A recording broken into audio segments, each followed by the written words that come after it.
The Republican nomination is a done deal. Romney's got it in the bag, so everyone needs to buck up and vote for him. Sure, he's not the most enthralling candidate, but he's miles better than that socialistic scoundrel of a president we have now. Romney will set things right. Well, that's what the powers that be want you to believe anyway. They're wrong. The brutal truth is that a vote for Romney is a vote for Obama. Firstly, because there is precious little difference between the two, and secondly, because electing Romney as the Republican nominee will all but ensure that Obama obtains a second term. For those of you still convinced that there is actually a difference between Barack and Mitt, you need to watch a video called Romney, Obama the Same, which you can find at rpflix.com/6352. It proves not only that the two support the same policies, but also that they frequently use precisely the same terminology in describing them. For example, what's your position on extending this payroll tax cut? Well, I would like to see the payroll tax cut extended. Extending the payroll tax cut is an idea that I proposed in September as part of the American Jobs Act. President-elect Obama's pick for Treasury Secretary Timothy Geithner. Governor, do you have second thoughts? What are your first thoughts about Geithner? Is he the right guy? Is he still the right guy? Well, you know, when I heard about his announcement, I must admit that I was pleased. He's a person of accomplishment and skill. I think he's a very bright individual. Tim Geithner is as sharp and as skilled a public servant as we have. I want universal coverage. I want everyone in Massachusetts and in this country to have insurance. So now we're saying, everybody come on in. Everybody in, nobody out. Universal health care plan. That's what I'd like to see. So head over to rpflix.com/6352 and watch the video if you haven't already. It boggles the mind that those who are so concerned about beating Obama are trying to nominate someone who won't stand a chance against him. Mitt Romney has no base. Evangelicals won't vote for him, since he's the antithesis of conservatism and a Mormon to boot. Youth won't vote for him. They're all polling for Ron Paul. Independents won't vote for him. Surveys show they're flocking to Obama in droves. And Democrats disgusted with Obama most certainly won't cross party lines to vote for him. In their minds, as bad as Obama is, Romney's worse. The only people who will vote for Romney are those who are so disillusioned and misguided by the mainstream media that they feel there is no other choice.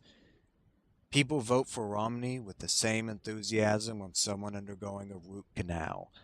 Yet, he's expected to prevail against the messianic fervor many liberals still have for Obama. Consider also how Mitt Romney will fare in the debates.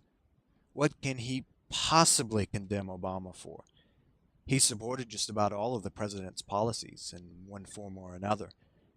If Romney condemns Obama's approval of abortion, well, Romney supported abortion for most of his political career.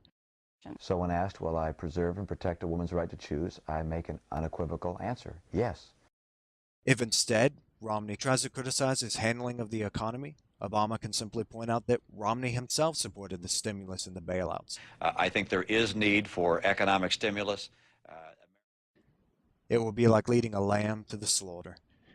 I don't even like Romney, and I feel pangs of pity for the ruthless evisceration that awaits him in a debate. About the only thing that Romney has going for him is his ample supply of money, but even here Obama can beat him quite handily. As you can plainly see, Obama's campaign has substantially more funds than Romney's. Truly, nothing short of divine intervention could grant Romney the presidency. Many still believe that Romney is conservative and that he is capable of overthrowing Obama. He is neither. Republicans hoping for change in 2012 will be sorely disappointed if Mitt Romney is the nominee.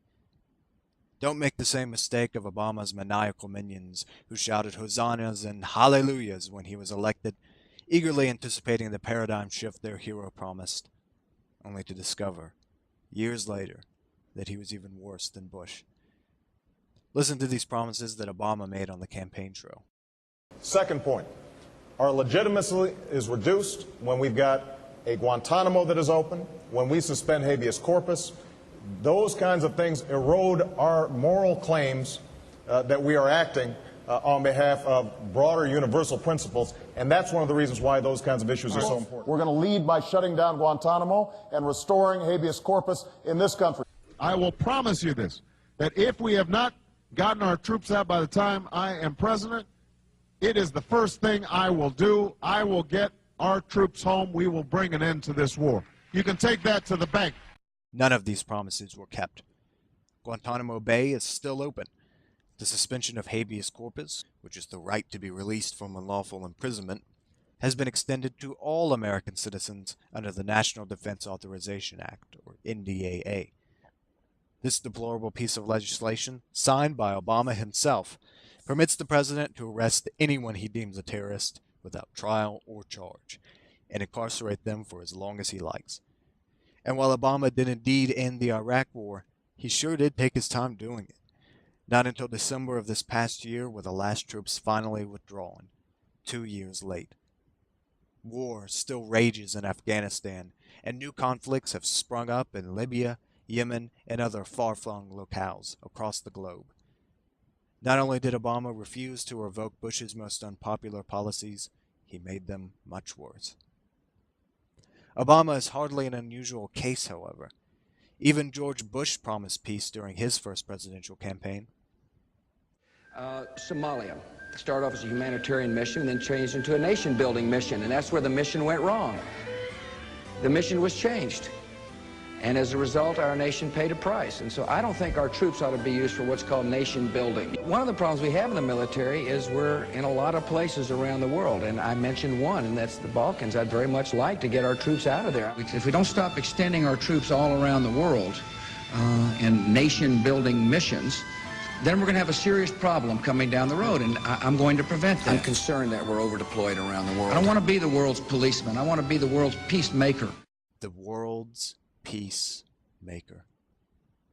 Bear in mind that this is the same guy who launched the unauthorized, unnecessary, and ultimately self-defeating Iraq War, which put us $2 trillion in the red, spawned untold legions of terrorists, claimed 5,000 American lives, and left over 100,000 Iraqi civilians dead. Here's the painful truth, folks. There is no choice in a two-party tyranny. It doesn't matter whether a Democrat or a Republican sits in the Oval Office. Both maintain the status quo of endless war, increased spending, expanding the role of government, and abrogating civil liberties. As long as the American people continue to consign themselves to choosing between the lesser of two evils, that's all America will ever be. Second-rate, squalid, and sclerotic. It's time to draw a line in the sand and refuse to play these pointless political power games any longer. The elites of this nation have taken for granted that we will continue to shackle ourselves to the two-party system that's stacked in their favor. Come November, let's give them a nasty surprise. Vote third party. A third-party presidential win, or even just a strong showing in the general election, would prove that there are alternatives to the two-party system. It would force Democrats and Republicans to change their ways, our face becoming increasingly irrelevant as party members jump ship to vote for the candidates that actually keep their campaign promises to serve the people, not themselves. Still, some may persist in the belief that Mitt Romney is best for America and that he can triumph over Obama.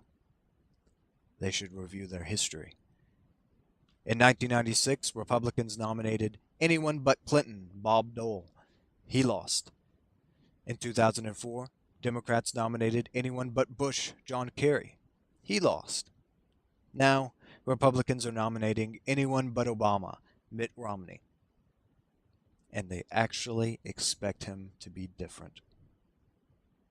I refer those deluded individuals to a quote by Albert Einstein.